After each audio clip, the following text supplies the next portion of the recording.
backdrop.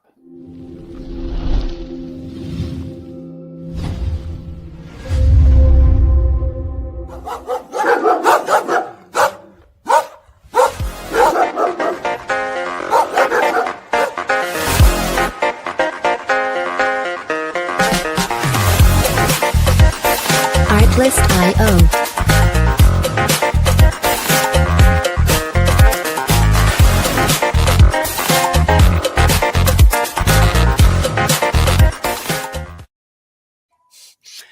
Oh, hang on there, folks. Good morning. I'm here with my partner, Huff, and this is Barkwire, where every week we get together to chew over popular culture and spit it out.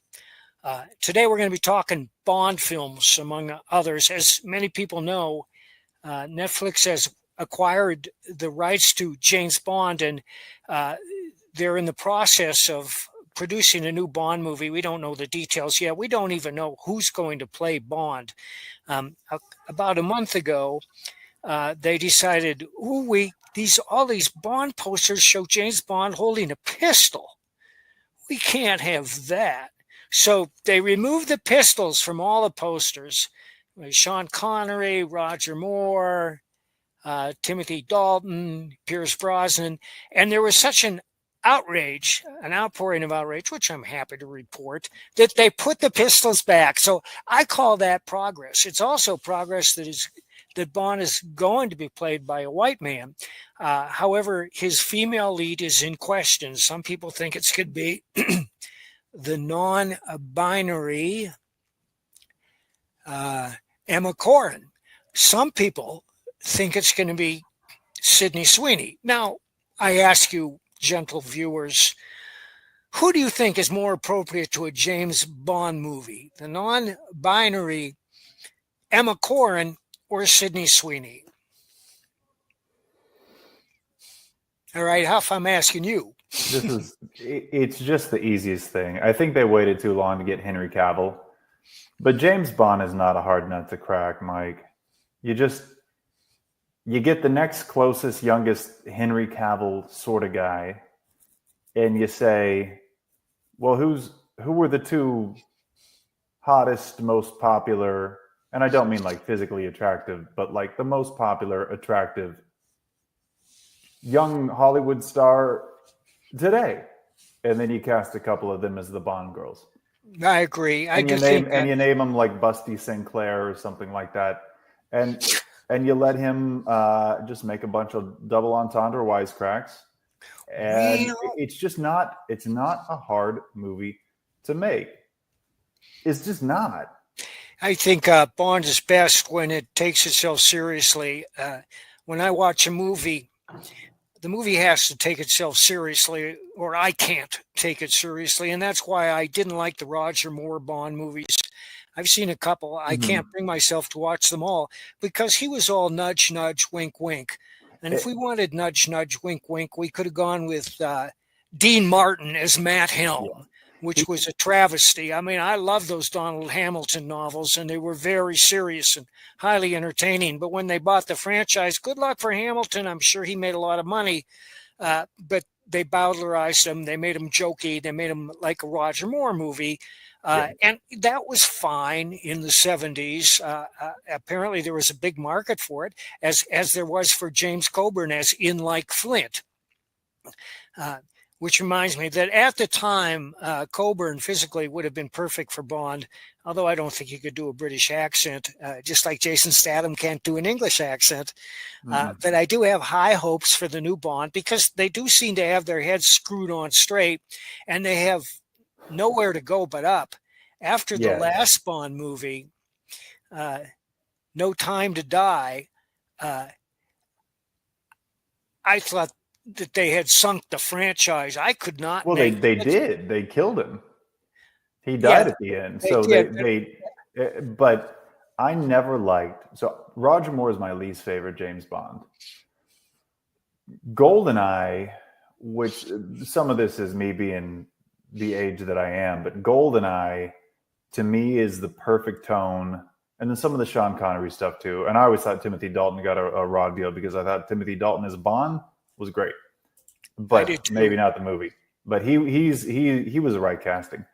I never liked Roger Moore. I thought it was a little goofy, a little sci-fi, and that's how Pierce Brosnan got progressively. But I thought Goldeneye was great.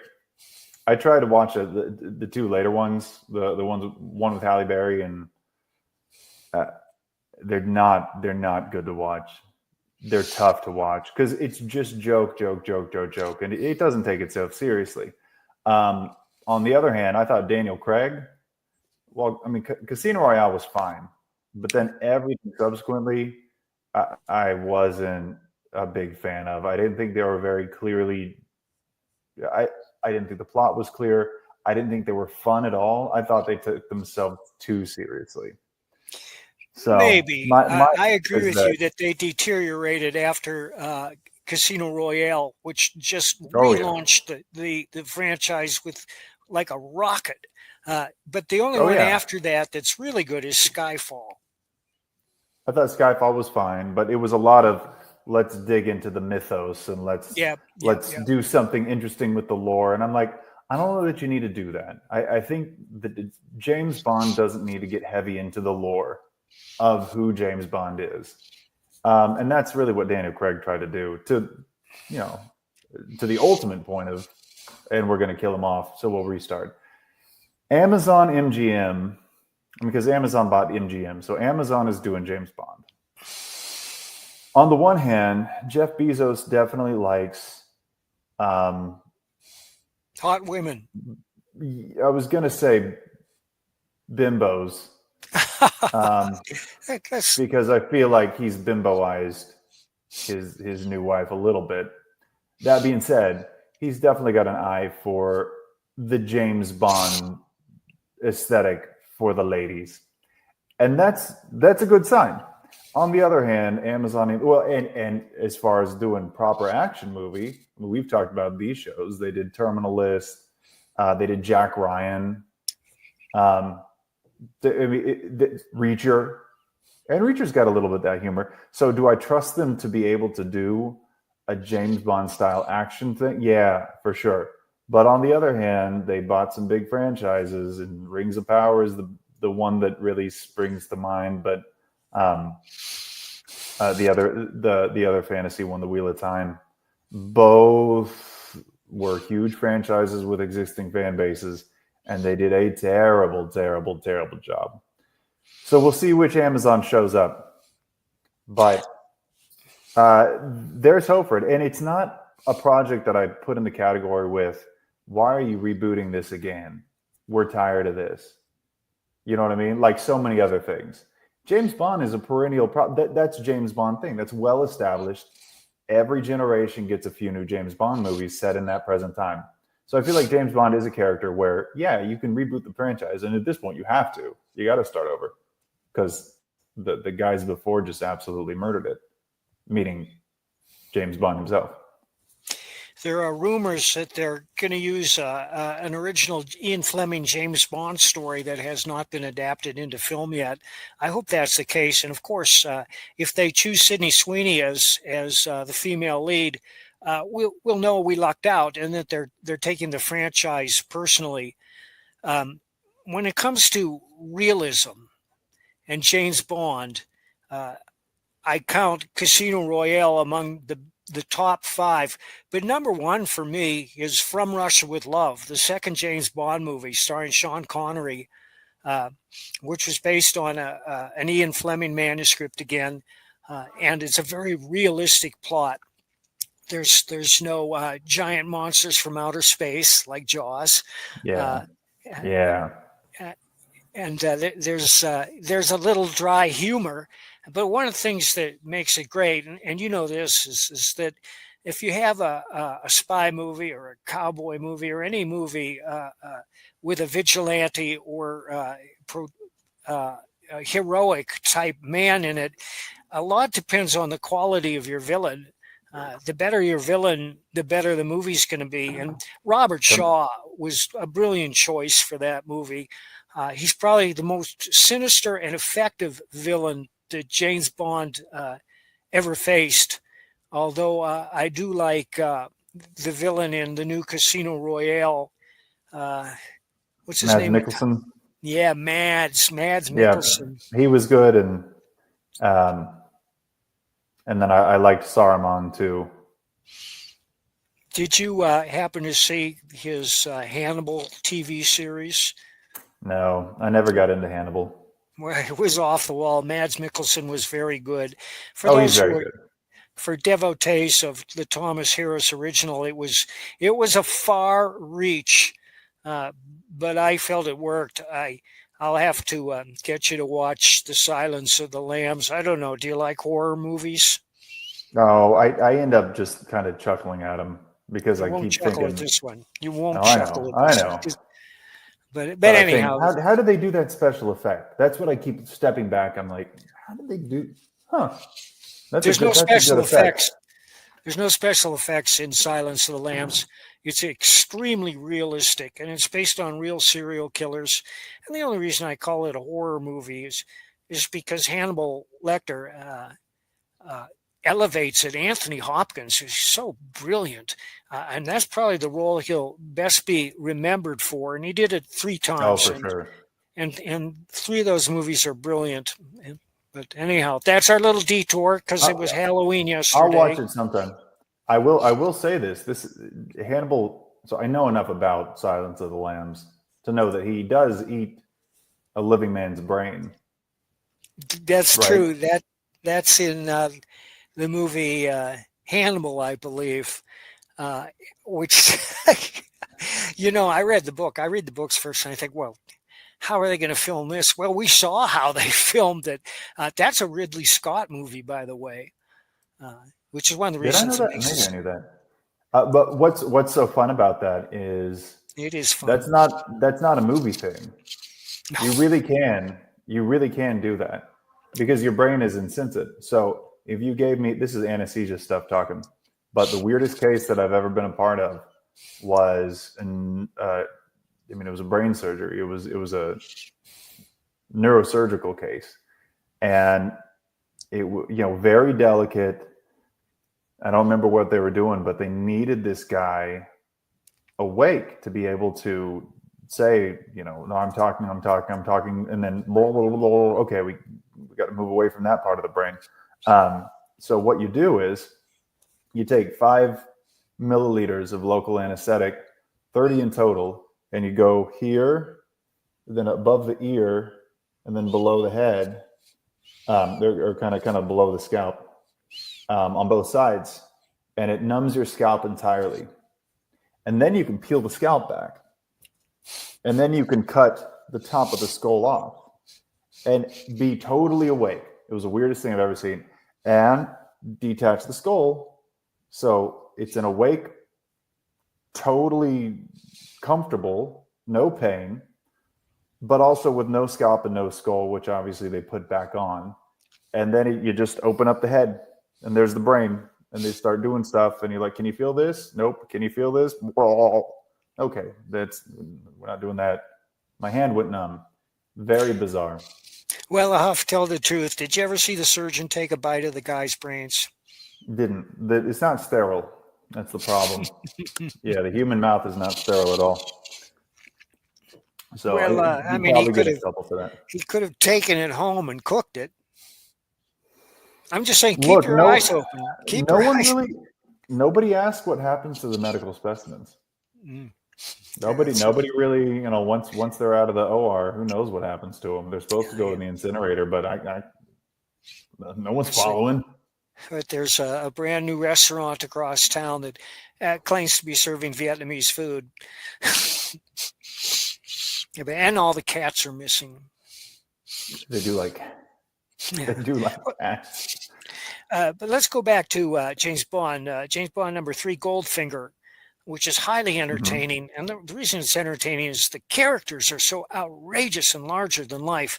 The plot itself is outlandish and unbelievable, especially when these little planes are flying over Fort Knox and dumping gas, and everybody passes out on the ground as the planes fly.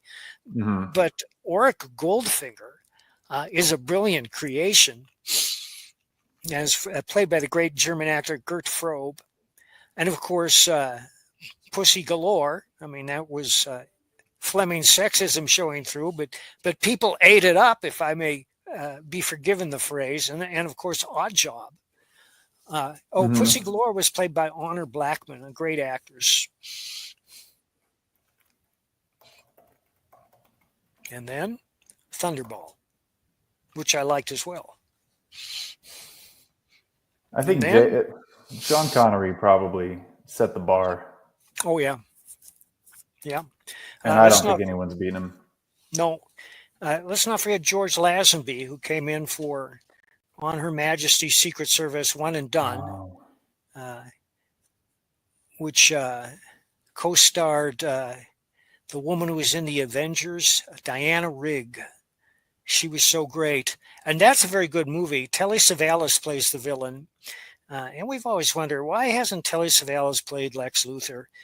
It seemed natural at the time, but that's a very good movie that takes itself seriously. I mean, it's got the usual quips and jokes, but the plot itself is serious. And if the bad guys succeed, millions are going to die. And that's the framing of so many James Bond stories. Mm-hmm. The first one, Dr. No, I recently rewatched, and it was so convoluted and episodic that I didn't love Dr. No. I know it's got the classic Ursula Andress bikini scene, but Dr. No, I was like, it's fine. I know. Well, he was a good actor. It's just that they didn't tie all the pieces together, and it didn't grip you by the throat. There was not enough happening to drag you along. Yeah. One thing, well, here's a fun fact that doesn't matter at all because I don't think I'll ever have the opportunity. But a few years ago, I started writing a James Bond screenplay. Oh, really? For Henry Cavill. One day I'll finish it just because. And I will admit that I do have a satellite as kind of the primary tech threat, but just because I thought it was a really good take on a satellite threat. But James Bond really does deal with a lot of satellites. I know. He deals with a lot of satellites. GoldenEye, the thing was a satellite. You Only Live Twice had a satellite. Diamonds Are Forever had a laser satellite. Obviously, Moonraker. And then Die Another Day had a big satellite laser, too. So who are they going to cast as the satellite? That's going to be important. Well, hopefully they give Henry Cavill some sort of role, so I'm hoping that he's a satellite. Henry Cavill as the satellite. I love that. That is a great, I mean, it's a missed opportunity. Poor Henry Cavill, and that's another topic, but he's come so close to so many things. He was just a fantastic Superman in what proved to be mediocre movies. Although I liked those first Zack Snyder films more than James Gunn, who I tried watching the right guy at all. Superman last week, and I only got about 20 minutes into it, and then I thought, this is too ridiculous. No, it's just stupid. It's stupid. It's every clip. Just I'm like, this is the real thing, huh? I mean, it's just a few seconds. This is the real movie. All right, I got no interest in this. And then he never got a chance to be James Bond. And he was he was born to be James Bond. Well, there are a dozen actors out there who could do it, probably more than that. We just don't know who they are. There's no lack of talent who could do this. But it may be that the moment of the superhero movie has passed. They've been around for 30 years now, longer. And the audience has grown blasé as the superhero movies have become sillier and sillier. Yep. Because we're on the third round of reboots. Yeah. The concept of the superpowered human being, we may be living in an age that's too sophisticated to buy it, because we all know that it's impossible, and that they're trying to present a comic book universe realistically. Since Christopher Reeve set the standard so high, and that's a movie you can rewatch. And one of the reasons is they didn't have CG in those days or AI to do their special effects. So they had to make it up. But it also has a very good script. It had heart, it had soul, and it stayed true to the canon. Whereas I don't think the new ones do that. When you look at a Deadpool movie, they're wildly entertaining. There's no question. But it's really just one quip after another. You might as well be watching Hobbs and Shaw. And there's no plot. There's nothing that makes sense narratively. And that's fine if it's a Deadpool project, but now you're throwing Deadpool into the MCU like it's a real part of it, and it just all kind of falls apart. And that's not fun to watch. If there's no narrative, then I don't care. If there's no consequence, then I don't care. If you're just bringing back character after character after character for fun cameos, that's not really what I'm into. You got to have some narrative consequence, which is why early Marvel was so good. M. Night Shyamalan tried to do a realistic superhero movie with Unbreakable, starring Bruce Willis. Yeah, and he probably came closest to doing a story you could believe. Yeah. I thought Unbreakable was fine. I had no interest in James McAvoy's film where he ended up being part of that superhero universe, and then he tried to make, I don't even remember what it was called. That's how uninterested I was. But he brought Bruce Willis back as his Unbreakable character, and he tried to Glass. That's what it was. Brought them all together, and just not terribly interesting. It would have been a little more interesting if, spoiler alert, he hadn't killed everybody at the end. But he killed everybody at the end. So M. Night Shyamalan is one of those guys that gets your hopes up high and then he dashes them every time. But I have to say that I enjoyed Split, and James McAvoy is a fantastic villain. He's so good. James McAvoy has been good. Speak No Evil, which is an English thriller that'll just chill you to the core. There's nothing supernatural about it, but his character is so evil. It's unspeakable. And if you like character studies like that, and because it's interesting, I watched it. I mean, and good triumphs in the end, I'm happy to tell you. But the journey is harrowing. And for those who relish really good villains in a movie, I recommend Speak No Evil. I've heard about it, and he's good. You know where I first saw him, and I bet it's where pretty much everyone first saw him? Actually, I take that back. I didn't first see him in Narnia as Mr. Tumnus. I first saw him in the Sci-Fi Dune miniseries. Did you ever see the Sci-Fi Dune miniseries? They did 3 of them. Was it made for TV? Oh, yeah. Oh, no, I should really catch up He was Leto the Second, I'm pretty sure. I'll check that out, Huff. I'm sure I can find that on one of my many streaming services. Oh, surely. Dune has more lives than a cat. I did see the first, most recent remake. Who's the director of that? Denis Villeneuve. Yeah, that's right. And who is going to move right from Children of Dune, which he is filming now, to James Bond. So full circle. Right. That's right. Full circle. And that's funny because one of the Daniel Craig James Bond movies takes place in the desert too, the South American desert. Do you remember that one? It's not bad. It was fine, but it wasn't very memorable, honestly, because I couldn't tell you any actual part of the plot. What was it? It was. Was it Quantum of Solace? Yes. It had something with oil. I don't remember. Yep. I don't know. I didn't love Quantum of Solace. I thought it was a disappointing follow-up to Casino Royale, which, as much as I was dubious that he'd make a good James Bond, that Daniel Craig would be a good James Bond, he just didn't have that look. He didn't have that feel for me. But I thought, all right, okay, you're in, bud. you did a good job. What you got next? And Quantum of Solace, I just found kind of hard to It follow. was a and bit of a disappointing. letdown.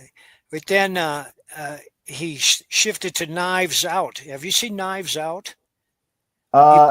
So yeah, I saw Knives Out.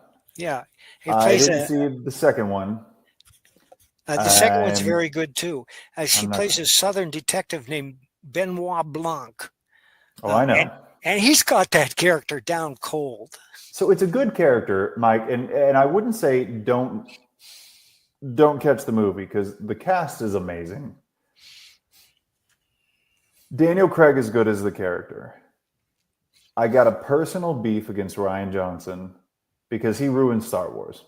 Oh, all right, fair Um, enough. Fair enough. so it's hard for me to watch a Ryan Johnson movie and not think, you jerk, your hubris and your arrogance and your lack of talent and your lack of care to even just have a conversation with J.J. Abrams and say, where should we take this story? Where did you see it going? You just did your own thing. You made a garbage movie. And that's the last time I'll ever see a Star Wars movie in theaters, unless Disney gives up the rights to somebody else and they just erase the whole thing. I Well, hated The Last Jedi. I hated The Last Jedi more than I've ever hated a film ever. And it just got worse the more I thought about it. But here's my problem. Going back to Anesthesia. My only problem with Knives Out, and I'm a huge fan of murder mysteries. I mean, whether it's Agatha Christie in books or Sherlock Holmes or, I mean, whatever. There's a million great mystery authors, or a good murder mystery film. So I thought, I mean, I hate Ryan Johnson, but this is a good cast. I'm going to give it a shot. And then he used as kind of the central crux of the whole story that a nurse could tell what kind of medication she was drawing up just from feeling it. And I can tell you, as an anesthesiologist, I draw up those exact medicines and a bunch more every day, dozens of times. And it just blew me out of it. And obviously other people wouldn't have that problem. They would just say, oh, I guess this is how it works. Everything about it. Or the guy saying, I've got Christopher Plummer, who obviously everyone knows from Sound of Music. And that was his last role. Which, again, Christopher Plummer, you got Christopher Plummer to be the guy? Wow, I'm going to watch this. But, he was like, I only have a few minutes or whatever. You don't know that. No one knows that. Especially if it hits you, you don't remember anything. If you get hit by a bunch of morphine, I don't remember what it was. Anyway, from an anesthetic perspective and a medication administration perspective, he didn't bother to ask anybody. He just did what he wanted again. And then I'm like, Ryan Johnson, you're just doing what you want again. And why didn't you call me, man? I could set up your premise. Like, there's a way to set up the whole thing, which makes sense. But he didn't do it. So that's a story not taking itself seriously. When I write a story, I research everything because I don't want to be proven wrong. I don't want to say that the telegraph existed in 1834 and then somebody come tell me telegraph wasn't invented until 1872. Yeah. And obviously, look, most people are just going to fly right by that and they're not going to care. But for me, absolutely. And then, if you're an expert in whatever topic Ryan Johnson is writing about, I got to imagine you have a similar experience where you're like, wait, you didn't look at that even just a little bit. Anyway, for me, that's one of the marks of a kind of a lazy hack, which he already had that reputation in my eyes, and then that little bit kind of solidified it. So I didn't watch the second one, but I heard it's fine. I'd rather him do that stuff than Star Wars. That's right.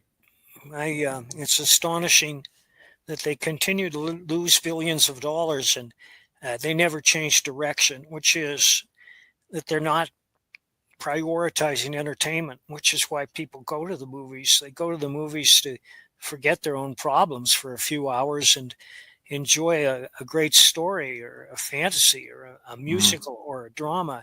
They don't go to the movie for a message. As Samuel Goldwyn said, you want to send a message, use Western Union. And if you want to write a book that delivers a powerful social message, you can, and it can be great if it entertains first. And I always Hmm. point To Kill a Mockingbird and The Grapes of Wrath. Hmm. But the priority has to be, I'm going to entertain you, and then I'm going to sneak something in, or I'm just going to put this in, and you're going to kind of absorb it. But Ryan Johnson makes movies for Ryan Johnson. The showrunners of Rings of Power are making Rings of Power for the showrunners of Rings of Power. Doctor Who is not making Doctor Who. Well, they're not making much of Doctor Who anymore. But I think that is a major problem in entertainment right now. The creators are not creating projects, especially when you're talking about IP that they didn't have anything to do with. They are standing on the shoulders of Ian Fleming and George Lucas and Frank Herbert and Tolkien and C.S. Lewis, and they're not translating those works in the most entertaining way, the most technically competent way that they know how. They're making their version of the project. And I think you really could go example after example after example. Greta Gerwig doing Narnia and saying, you know what, let's set Magician's Nephew in the 50s so we can set Lion the Witch of the Wardrobe in the 1990s. You're making that movie for her. That's a movie you want to see. That's not the movie that we want to see. And that's going to be what Amazon MGM has to avoid with James Bond. They can't make, well, this is the James Bond that we want to see. Stop. If you want to have success, you need to say, what do the fans of James Bond want to see? And that's not a non-binary Bond girl boy. It's not Idris Elba. It's just not. He's a great actor. He's a great actor. He's not James Bond. No, it's not. Let's race swap and do Scarlett Johansson, which was a rumor flying around. Give us James Bond as Ian Fleming wrote him, and you know what? He's a cad, and he's a misogynist, and he's a womanizer, and that is his character. Make that character likable, though. That's right. No one is going to a James Bond film, even in the year 2025, to see a modern, soy-based, gentle James Bond who respects women, and the women all are more competent than he. No, he is super competent. The bad guys want to destroy the world. He meets up with a couple of hot babes with improbable names, and then he solves the problem by shooting a bunch of people. Every writer writes first to entertain himself, because you have to entertain yourself before you'll entertain others. But good writers understand that they have to cast as wide a net as possible. So in addition to entertaining themselves, they're always also looking over their own shoulder and saying, is this going to grab the reader by the throat? Is this going to grab the viewer by the throat? Is this exciting? Does it advance the story? And as long as they do that and they know what they're doing, they're on the right track. But if you come in with an agenda and say, well, you know, we have to. I have a good friend. He's a best-selling novelist, and they made a couple of his books into movies. And he said that one of his last books was going to be optioned, that the producer was really excited about it. And he called him into his office and he said, I love the book. We're dying to make a movie, but is there any reason we can't change the protagonist to a differently abled lesbian of color? And at that point, my friend said, I knew I was finished in Hollywood. Yep. And that's a producer, that's a studio that just doesn't understand what they're doing. Right. Well, Huff, have we had enough? Yeah. Oh, you wanted to go for a half Fingers hour, crossed right? for James Bond. Yeah. We probably got to get on with our Saturday, and everyone's in a candy coma, and I gotta rouse them out of it. Thanks for watching, folks. And if there's a topic you'd like us to cover, please write us on YouTube. We'll see those messages. Also, I'm on X at bloodyredbaron.com. Huff is on X at Huff4, the digital Huff for Congress.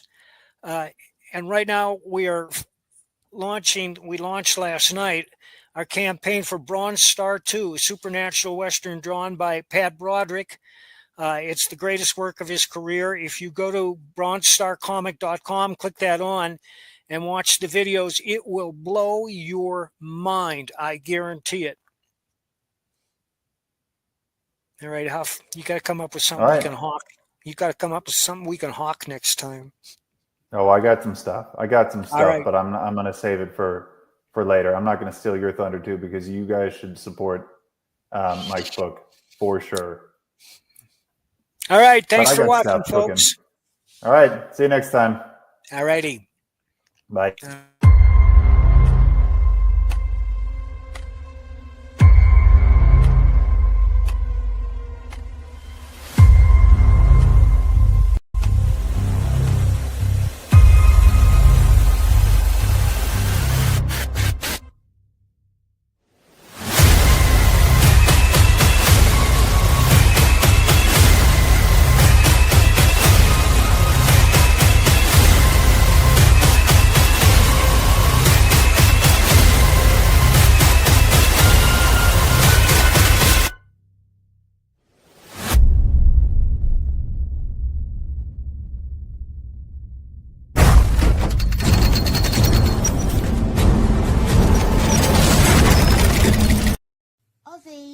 Ozzy, what are you doing? Come and have a look at this lovely book that was sent over.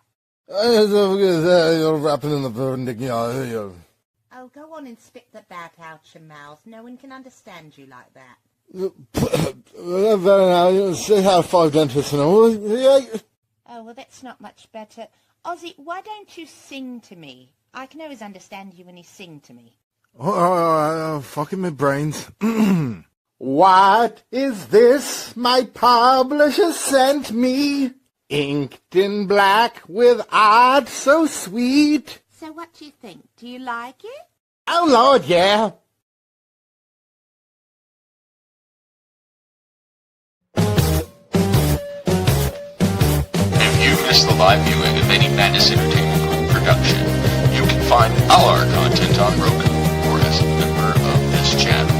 We'll see you next time on the Madness Entertainment.